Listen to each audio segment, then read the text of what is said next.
Welcome everyone to another episode of Power Core Productions and Podcastings. I'm your host, Jerron Harrington, back to hit you with another video. And today we're going to be continuing the Naruto Yokai series with What If Sasuke Uchiha Was a Girl, Naruto Yokai Shippuden Part 3. But before we get into the story, I want to take this time to say thank you to everyone who supports Power Core Productions and Podcastings. Over the weekend, we hit over 900 subscribers, and I just have to say that I am truly thankful to you guys for supporting this channel, for supporting me, for supporting Power Core Productions. You know, when I restarted this channel a couple of months ago, I've said it 1,000 times, I was thinking about quitting YouTube because my older videos, for a few of you who remember them when I was doing sports content, I did that for like a year. Did for like the whole football season in 2019, I believe, and I was barely getting 20 views a video. Like, no one was checking me out at all. Like, my channel was pretty much dead. I had barely 20 subscribers, you know, and I didn't think I was going to continue with Power Core anymore. But you know, I've always been a fan of storytelling. I'm a big fan of YouTubers like That One Weeb and Naruto Explained, Geekdom 101, Quaman. You know, I used to love listening to those guys tell their, you know, what if stories or their theories stories, you know, when I was in school. So it inspired me to want to do some of those stories of my own. And the first one that we ever did on this channel was What If Naruto Was in High School DxD? Because after I had just finished watching it last year, and after I had finished watching it, I thought, you know, the concept of High School DxD, you know, people will say, oh, it's just an ecchi, but you know, the story and the plot, it's actually pretty interesting. And you know, when you look it up more, when you read some of the light novels, you discover different things. And people will ask me a lot of times, why did I replace Issei with Naruto? Well, it's because if you look up the history, you would know that Issei's parents actually had 2 miscarriages before they had Issei. And Issei's name is representative of him being the 3rd child that was able to be successful. So, you know, I was able to play off that in the story and just have it so that Naruto was basically isekai'd to the High School DxD world. And in this universe, Issei just happened to be a 3rd miscarriage. And Naruto is adopted by the Hyodo family. That's why his name is Naruto Uzumaki Hyodo. So, you know, that's kind of like how it all plays together that way. And that's why I was making the openings for those videos, all 4 seasons worth, because that was just my way of saying thank you to everyone who has supported my channel. That was the first series I ever did. And personally, it's my favorite because I had a lot of fun creating that series and creating different things. And even during the reboot, you know, having a chance to rewatch it again and just catch up on things that I didn't catch before, it was just really unique, you know, to try to blend that universe together. And I feel like all in all, it came out pretty well. So I want to say thank you to everyone who has supported me in that regard. And also thank you to everyone else who supports the other what ifs that I have on the channel, like What If Deku Was a Power Ranger, you know, Heroes of the Morphin Grid, Naruto Yokai.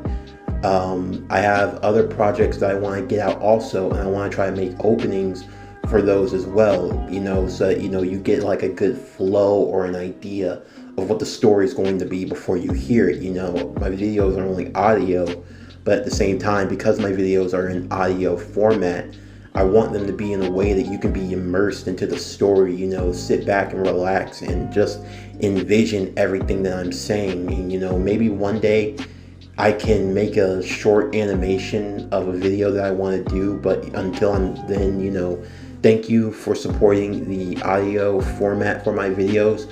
It truly means a lot. I cannot do it without you guys. Like I always say, you make the channel grow. You make the core grow, and you guys, you mean a lot to me, thankfully. You know, whether it's, you know, compliments, advice, your own critiques, it means a lot because it allows me to take things in and be a better storyteller. So I just want to say thank you again to everyone who supports Power Core Productions. Thank you for getting us to 900 subs. We're on the road to 1K and beyond. I believe very confidently we'll hit 1K before the end of November. So once we get to 1K, then it's on to 1.5, then 2K, I want to do more than just storytelling. Like I want to do like anime breakdowns if you guys are into that. Review anime series if you want to hear it, and not just shonens. Like I want to review rom-coms. I want to review things like romantic comedies or anything that you guys like I want PowerCore Productions to be an entertainment hub for you guys to listen and enjoy different parts of anime and various fandoms. And my story times, like my what if stories, I want them to be like the bulk of my channel, but I want to do other things as well, like do character breakdowns or character analysis and things like that, do character explanations or give my own thoughts and theories and talk about some of your thoughts and theories down in the comments below. So, I really want to diversify the channel in different ways going forward, and I'm thankful for your support, and everything that you give to this channel truly means a lot to me. I'm glad you guys liked the openings that I created over the weekend. Truly, it means a lot. I put a lot of work into those, even if it's just a minute. It took me like hours trying to edit everything and make it flow in a way to be cohesive with the stories that I've been telling. So truly, thank you. I can't keep saying it enough. Thank you for supporting PowerCore Productions and podcastings. It means a lot. But I'm not going to keep you guys here too long. We've got a story to get into. So we're going to be picking up where we left off in part 2 of Naruto Yokai Shippuden. What if Saskue Uchiha was a girl? So as always, sit back, relax, and enjoy the show. Satomi would be given some time to rest before she would reawaken, finding herself in a secret hideout in an unknown location. She would be greeted by her older brother Itachi, who would bring her something to eat and something to drink, and Satomi would thank him, although she would be worried as the last thing she could remember was leaving Naruto behind, as she were being chased by Anbu from her own village. She couldn't understand what was happening. Why was the Anbu after her? Itachi would calm her nerves as he would explain the situation, coming to the conclusion that Danzo must have gotten suspicious of her, and that he had sent his own Anbu to personally eliminate her from the equation, using the cover of their mission of taking out Orochimaru as the excuse to do so. Itachi would be informed by Satomi as to the nature of her mission in the first place, that they were trying to go after an alleged spy who was working for the Akatsuki apparently, to sneak and get into Orochimaru's good graces.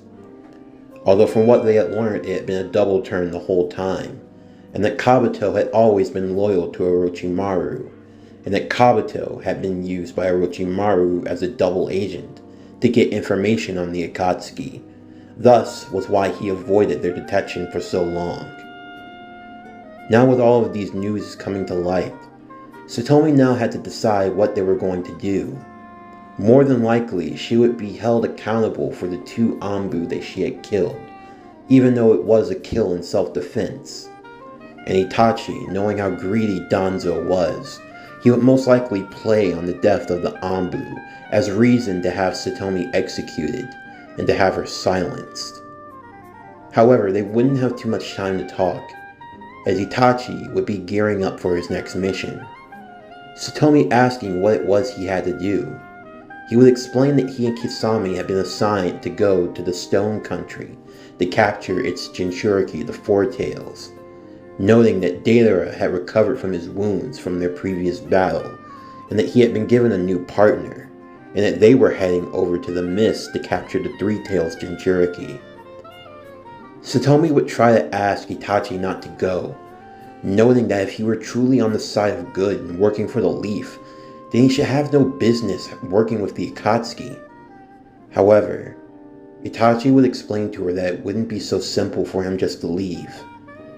He would remind her that as far as the world was concerned, he was a wanted criminal. The Akatsuki were the only group that could afford him any such protection. If he were to turn against the Akatsuki, he would be hunted on both fronts and would have nowhere to go. No allies, no one at all. He had to keep up appearances. He would also explain about the true inner workings of the Akatsuki, the one who went by Madara Uchiha, who was truly the puppet and mastermind of the whole situation, and that the true leader, or the ones who they believed known as Pain, was nothing more but a front. While Pain maybe believed himself to be the leader of the Akatsuki, deep down it was Madara who was truly pulling the strings behind the curtain. Satomi, now seeing that there were plenty more who were also held responsible for the fall of the Uchiha, more that she would have to take down. As much as Itachi wanted to correct her on her thoughts of vengeance, even he had to admit that he wanted to see Madara as well as Danzo defeated once and for all of the treachery that they had committed. However, now was not the time to be stepping out. They had to play their cards right and wait for the opportune time. Satomi, however, would continue to beg Itachi not to leave, noting that what was he supposed to do if the Akatsuki continued hunting down the Jinchuriki? Was he really going to help them capture Naruto? Itachi would be silent, as even he had not come up with an answer for that yet. For as long as he had been spinning his wheels gathering information, he hadn't really come to a solution on what he needed to do. What was he going to do if the Akatsuki managed to capture all 8 of the tailed beasts?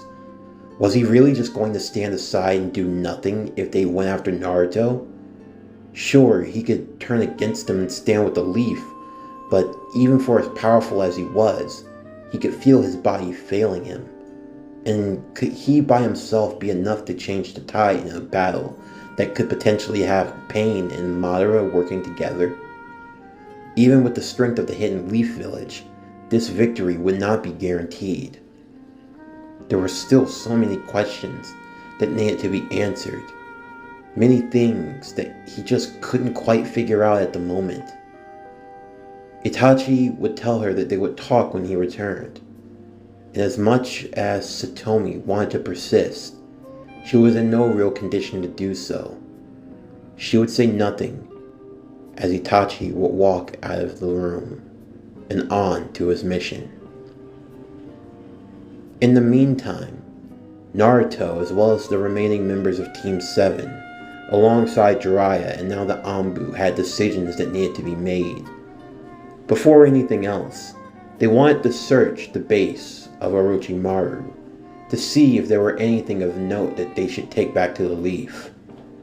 Naruto was being consoled by Jiraiya, as he wanted to go and search for Satomi immediately. However, Jiraiya would remind him that now wasn't the time. As they continued and made their way, they would find maps of other locations, of other bases scattered across the ninja world. They wouldn't be too far apart. However, they would be split off in 2 branching directions. The one known as Sai would decide that he would take his men to the bases to the left of the map, while he would allow Team 7 to search the ones to the right, deciding that they could split time that way. While Jiraiya and Yamato didn't like the idea, they agreed to it for now. However, they would need to make a serious note to talk to Lady Tsunade when they got back. As they split and made their way, Team 7 would come across the base that would be looked after by Karin Uzumaki. At first, she would be fearful, as she didn't want to get into any sort of violent fight. She had only worked with Orochimaru as she had no choice in the matter.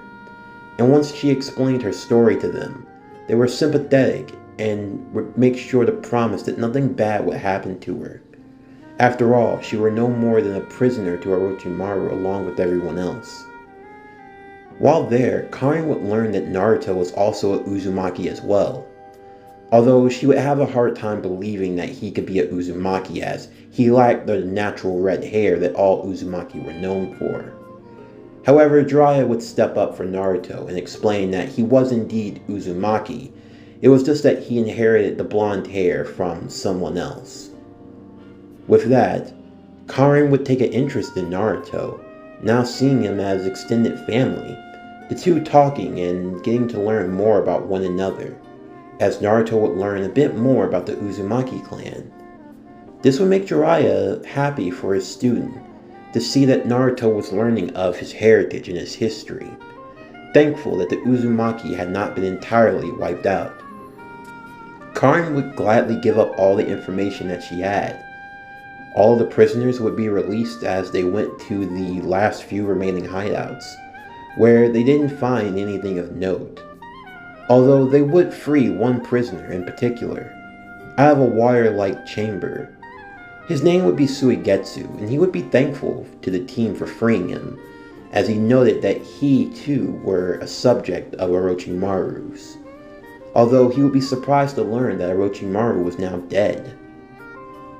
While speaking to the team, he would learn that they were also the team responsible for Zabuza's death, as he would explain that he too were a swordsman from the village hidden in the mist, and that the sword that Zabuza carried was the one that he was actually supposed to inherit if he could ever find it. Naruto would tell him where the sword was, and he would be all too eager to go and retrieve it. However, Yamato would explain that he had to go to the Hidden Leaf first, and from there they would have representatives from the Hidden Mist come to pick him up, and while they were leaving, they could go pick up the sword then. While he would be a bit impatient, wanting to go and get the sword as soon as possible, he would be thankful to the people who freed him, and he would decide that there was no need to be hostile, and would tag along as they made their way back to the village.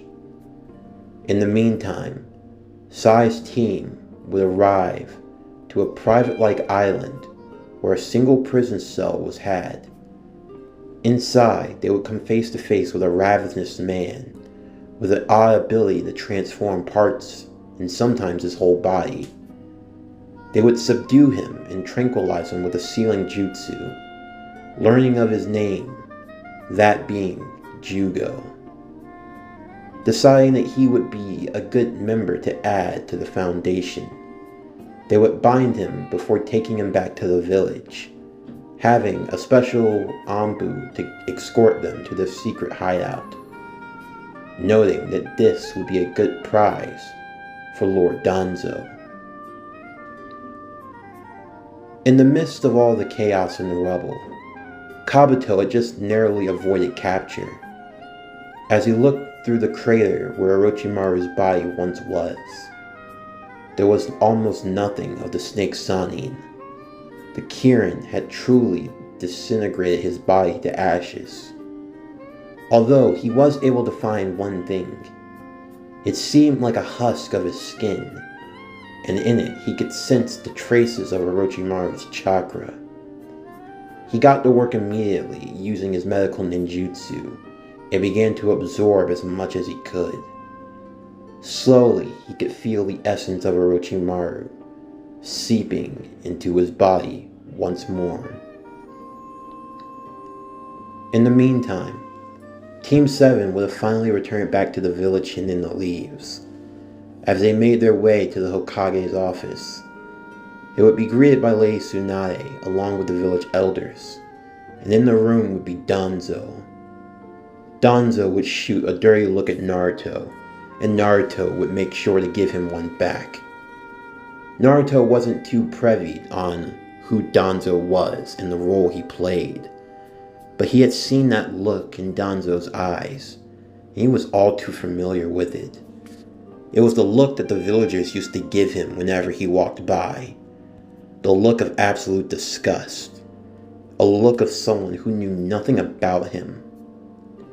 As they would begin to tell of their mission, Danzo would be very persistent in having Satomi branded a criminal for turning against the Hidden Leaf and for joining the Akatsuki. He would bring up having his two Anbu killed over and over.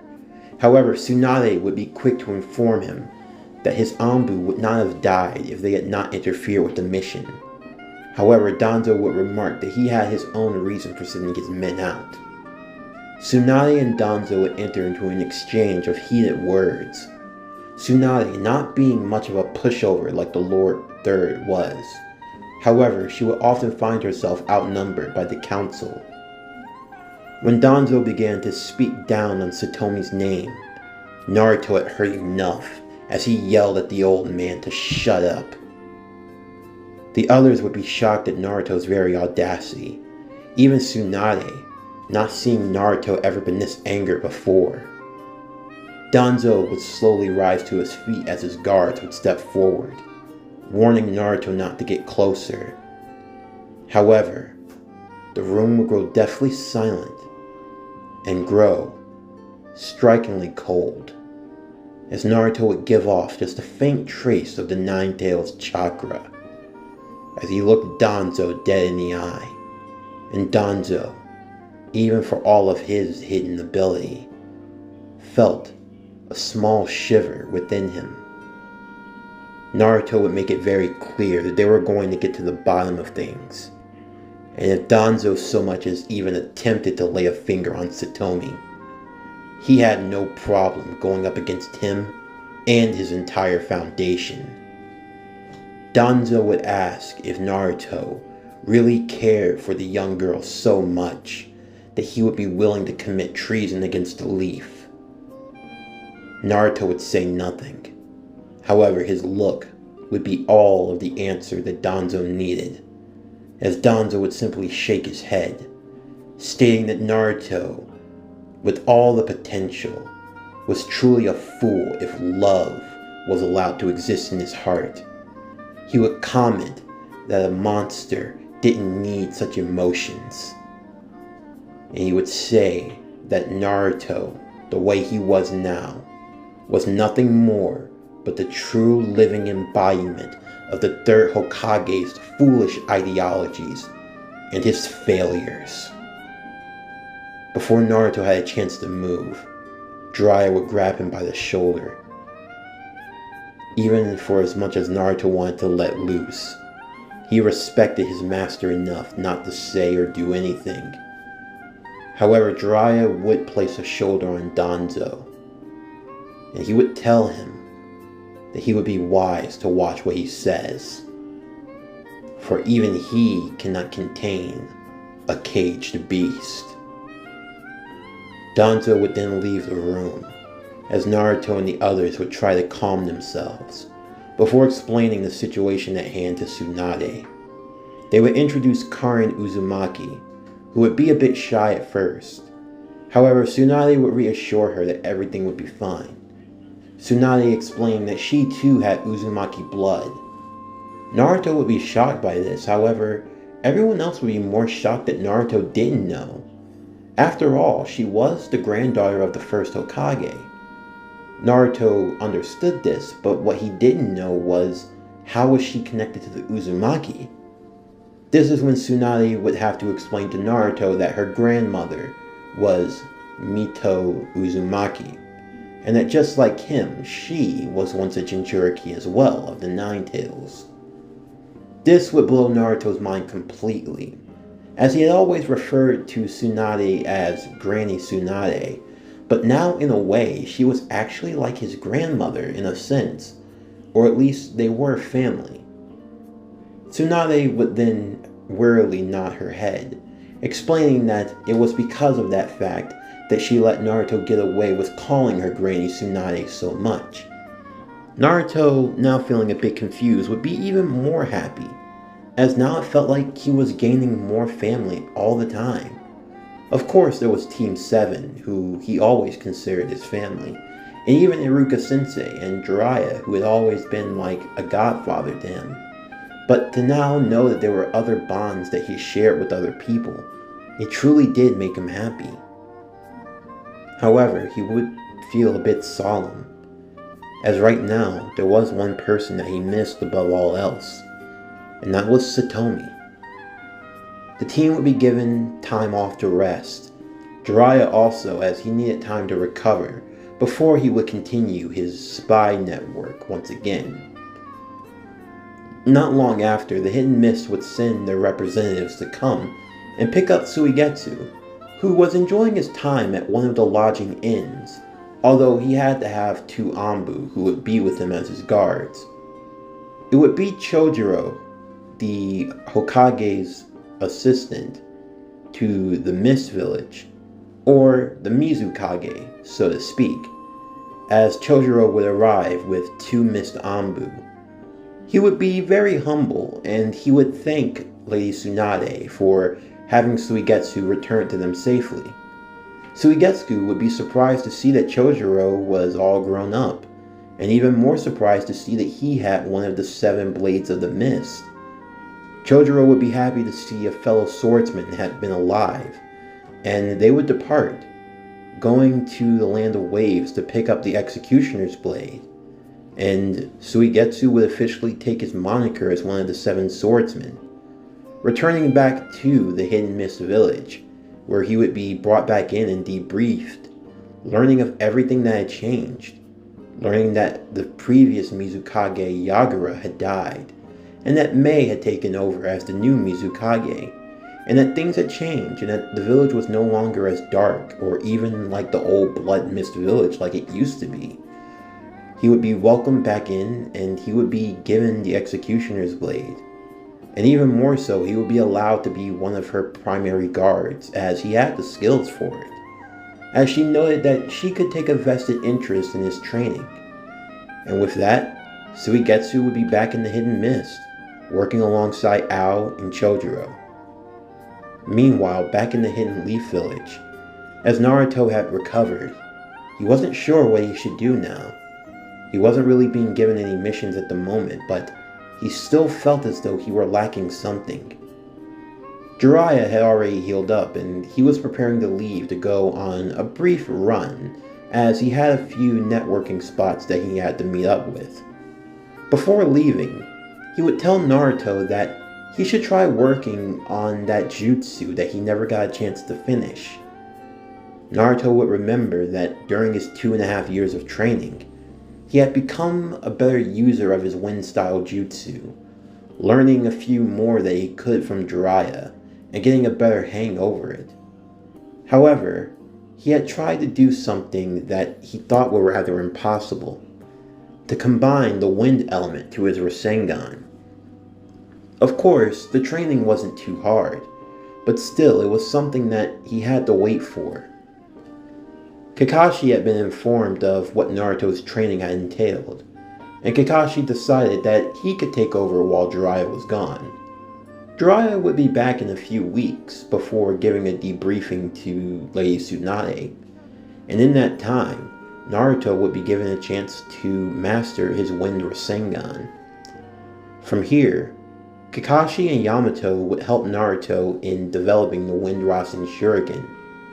However, now Naruto was in even more of a haste to learn it, not knowing of whatever dangers the world might have to throw his way, knowing that Satomi was still out there and in trouble. She needed all the help that she could get, and Naruto was not going to let her down.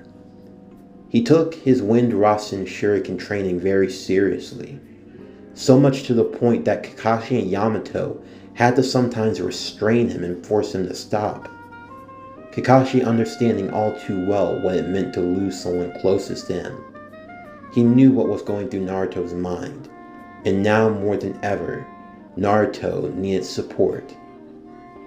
During this time, Shikamaru would still go on with his mission along with Asuma, as the threat of the Akatsuki were still looming, and Tsunade had greenlit the Akatsuki hunt teams. Along with Izumo and Kotetsu, they would come face to face with the zombie duo of Hidan and Kakazu, and tragically, Asuma would still lose his life in this battle. Shikamaru would now be left to grieve on his own for some time, before eventually devising his plan with Team 10. Kakashi would still go along as backup, and Naruto along with Yamato would follow soon after, along with Sakura. Eventually, the team would make their way, and Naruto would aid in defeating Kakazu.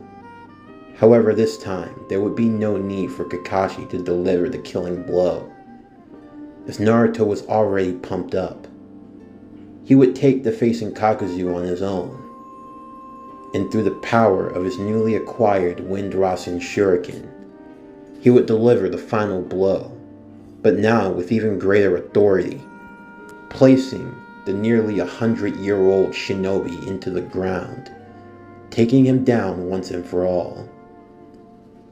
As much as Kakuzu had tried to fight fate, not believing that the next generation could surpass him, unknown to him at that time, he had been brought down by a shinobi who would become the future Hokage.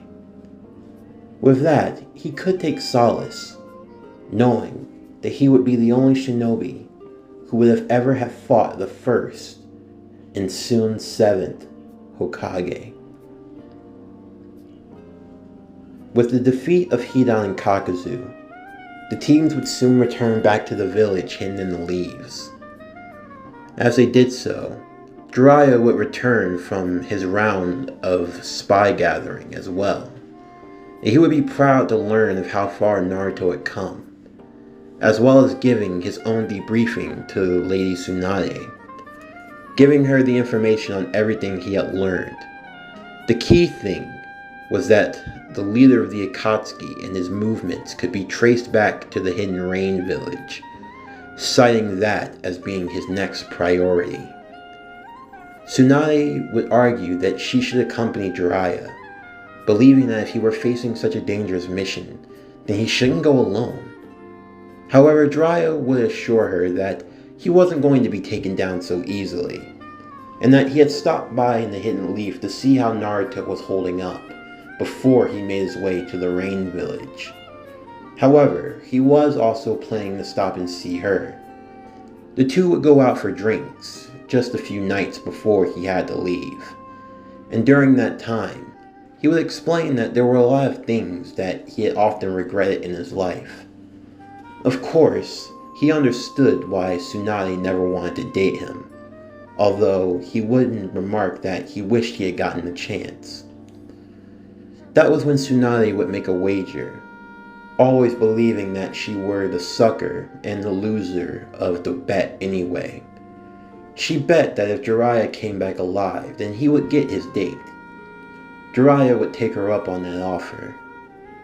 As the two went to drink from their cups of sake, a faint crack would appear on Tsunade's glass. Sadly, this would be an omen of things to come. Itachi in the meantime would return from defeating the Four Tails, and during this time his sickness had gotten even worse. Satomi had tried to help him as best she could, but they knew they needed help, and they had to get back to the Hidden Leaf as soon as possible.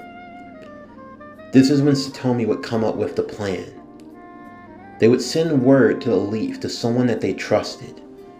They were going to fake their deaths, and if they could do so, maybe they could sneak back into the Hidden Leaf and get assistance. Itachi, while he wasn't too sure of his plan at first, he would agree to go with it, as he trusted his sister.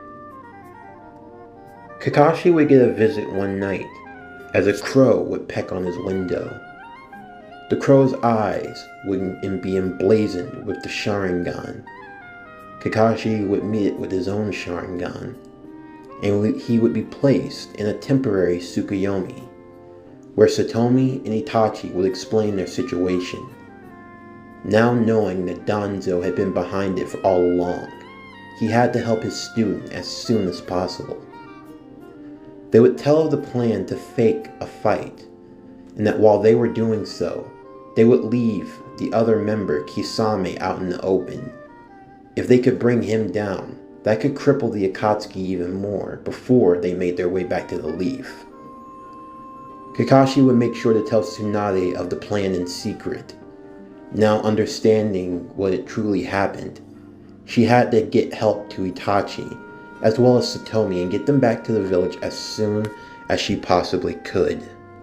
Tsunade would then create the Akatsuki hunt team of Naruto, Kakashi, Yamato, Sakura, Hinata, Kiba, and Shino.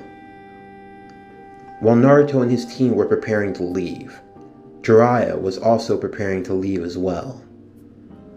As Naruto and Jiraiya would meet at the gate, Jiraiya would pat Naruto on the head, telling him that he was proud of his student for how far he had come. Naruto would tell Jiraiya to be careful and to not do anything too reckless, and to make sure that he came back home safe. Jiraiya would make that promise to Naruto, the two giving each other a fist bump as they went in opposite directions. Unknown to either one, however, that this would be the final time that master and student would ever see one another again. Satomi and Itachi would lay out the ground workings for their fight, mapping out how they wanted it to go, believing that they could create a way to fake Itachi's death. Itachi would explain that they would most likely be watched by the one known as Zetsu, and they had to make sure that it was convincing enough. After mapping out the fight, Itachi and Kisame would then go to an opposite direction in the Land of Fire. Satomi would arrive from a different direction, pretending that she were on her own. Kisame would allow her to pass and head to the Uchiha hideout, where she would engage in her battle with her brother. In the meantime, Naruto as well as the other members of the pursuit team would soon come face to face with Kisame Hoshigaki, leading to the 7-on-1 battle. Kisame showed why he truly lived up to his name as the one known as the Tailless Tail Beast. Even while taking on 7 of Konoha's best, he was able to fend and hold them off, with a mid-degree of difficulty. While Naruto were fighting to take down Kisame, believing that this could be his way of getting to Satomi much faster, Satomi and Itachi would be engaging in their fight. Their fight would be similar as in canon. However, when Satomi landed the Kirin, Itachi would create his Susanoo at the last moment to block it. However, it would disappear as quickly as it formed, making it appear as if he had been taken down by the Kirin Jutsu. As Satomi used her remaining strength to pick up Itachi's body, carrying it off into the rain. Zetsu would see the fight and believe that Satomi had actually beaten Itachi, shocking the two halves as they would go to report back to their master, the one in the orange mask. In the meantime, Satomi would make her way back to see the others fighting. Kisame would see his partner slung over the young girl's shoulders, her legs buckling as she could barely carry her brother. Now seeing that they were on the losing side, Kisame would retreat after the supposed death of Itachi. With the plan now a success, Naruto would rush over to her, happy to see that she was still alive and okay. However, now was not the time for their reunion. Kakashi would tell them that they had to make their way back to the village as quickly as possible. They would wait until the cover of night, where they would head to around the rear entrance of the village. There would be a secret door that would lead to an underground bunker that would lead to another group of tunnels, as well as connecting stairwells not too far from the Hokage's office. Inside of the bunker, Tsunade would be waiting with an operating table along with Shizune. They had everything prepared as Itachi was laid across the table. When Itachi started to cough, coughing up blood, Naruto would be shocked to see that he was still alive, and wasn't sure if he should attack. Although Kakashi and Satomi would quickly calm Naruto down, now explaining the full situation to him. Naruto would be shocked to learn of what Itachi's true goals were. To learn that the older shinobi that he had looked up to as a child was actually still on the side of good. However, he would be more appalled to learn that Danzo had been behind the death of the Uchiha clan. However, Satomi would explain that while she wished there could have been a different way, and while she didn't forgive her brother completely for not trusting to find a different solution. Her clan was not completely in the right either, and that they too made their errors. However, all the same, they were just happy to be back together again. While Tsunade would work on curing Itachi, along with Shizune and Sakura, the three women would work effortlessly for 3 days, barely getting any sleep and barely eating, as they worked overtime to diagnose what was wrong with Itachi. Once they were able to figure out what was ailing him, they were able to come up with an antidote. The antidote was able to take effect and kill the disease inside of his body. Now seeing that Itachi was going to be okay, he would now be resting, as his body would need some time to recover all of its strength.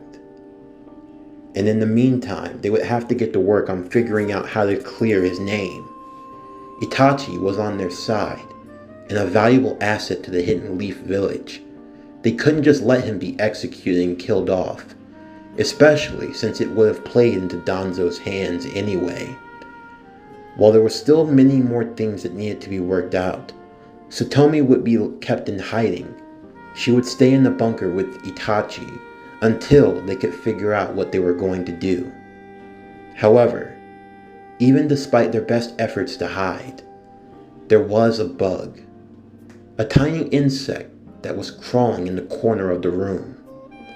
As it flew its way through the inner workings in the corridors, making its way to another bunker on the other side of the village, the insect user would inform Danzo of what was going on. And now Danzo had finally found his chance. Now that all that had to do was wait for the right opportunity to take out the Uchiha siblings and end the cursed clan once and for all.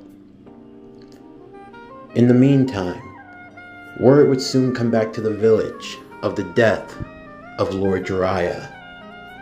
It would be given by Pa Toad, the one from Mount Miyaboku. Naruto would be devastated at the loss of his sensei, and it would have to be visiting Satomi that he would be comforted once again in her arms, reassuring him that everything were going to be fine. Being there to comfort him in his time of need, the way he was there for her when she had lost her family. However, Naruto would not have too long to grieve, as he now had to undertake a new assignment. It was time for him to take up the mantle that his previous master had left behind, and that would be in learning Sage Mode. With that, Naruto would say goodbye to his friends, as he would make his way to Mount Miyaboku and begin his Sage Mode training. In the meantime, the Akatsuki were now closer to their goal. Deidara, now one of the few remaining members, would be sent to the Hidden Cloud Village to retrieve the Eight Tails, while Kisame would be recovering from his fight with Naruto and the others. And in the meantime, Pain would begin his move, as he and his 6 paths would make their way to the village hidden in the leaves. And on a day when no one was expecting, the village would find itself under attack, as the 6 paths of Pain would begin to attack the various key points in the village. Tsunade would send out her counter forces to go and combat Pain. Satomi would get word of what was happening from above. Her brother still resting, not completely recovering from his ailment.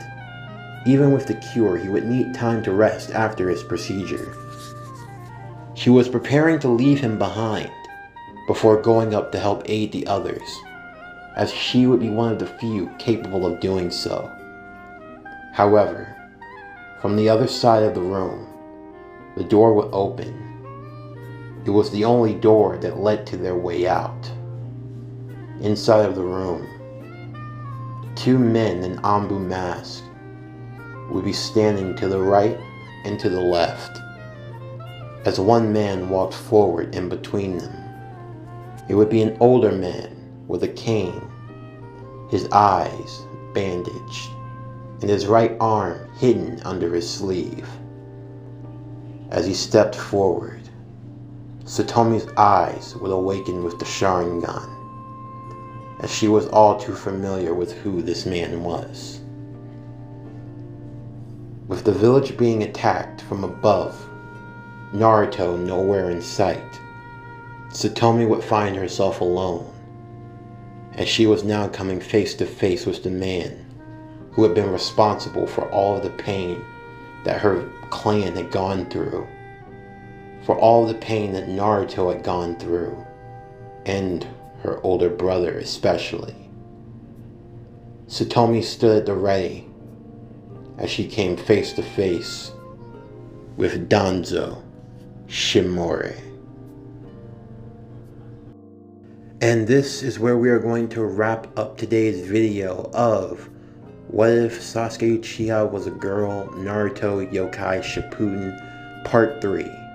As always, if you enjoy this and more, don't forget to like, comment, subscribe, share, and hit that bell for post notifications so you can stay up to date on everything that is Power Core Productions and Podcastings.